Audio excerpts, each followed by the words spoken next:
So in a question, we have to find number of triangles in a figure. And let's say that figure looks like this.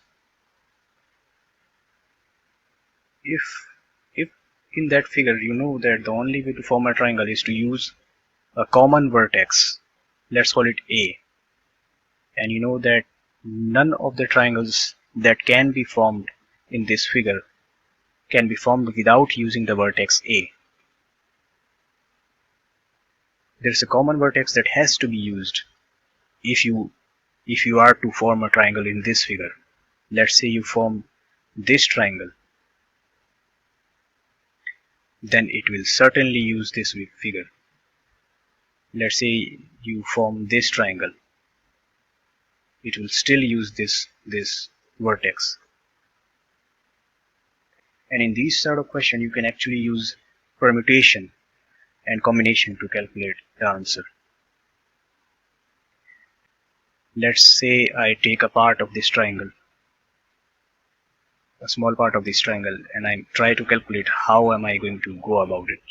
So let's say this is the point A. So there, from the vertex A, there are actually 4 lines going downwards. And out of these 4 lines, only 2 should be chosen in order to form the side lines of the triangle. And the third one would be the base. So I actually have to calculate n choose 2, where n is actually 4, which represents the total number of choices there are. We have to choose 2 out of the 4 available choices. We actually have 2 slots and 4 choices.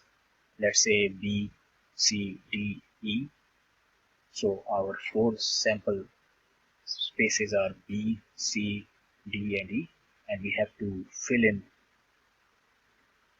one of these 4 in this and the rest in this. So out of B, C, D and E, 4 of them can be filled. 4 of them can be selected for this slot. You can select B or C or D or E, any of these alphabets for the first slot, and for the second slot you are left with 1 less because you have already filled it with one of these, let's say C, into the first slot. So you are left with B, D and E, which is 3. Therefore the total number of permutation for this would be 4 and 3, which is 12. But remember, because of the fact that rearrangements are not allowed because it's a triangle, it doesn't matter if this side is C is, it doesn't matter if the triangle is ABC or ACB, it doesn't matter, it's the same triangle if you look at it from here or here, the order doesn't matter. And that's why we are going to divide this permutation that we calculated by the number of rearrangements that are possible, because we don't want the rearrangements. So like I said, to calculate the number of rearrangements, we have to understand that there are 2 slots, and we have already selected 2 digits out of the total sample space for these 2 slots, which means that on the first slot only one of these 2 can be filled, which means that we have 2 choices, either C or D. So we have 2 choices, and for the second slot we have whatever is left of the 2 choices, which is 1. So 2 is the possible number of rearrangements. Every single possible outcome is rearranged at least twice. So for example, if I have A, B, C, then I also have A, C, B. So because of the fact that we have to take only one of these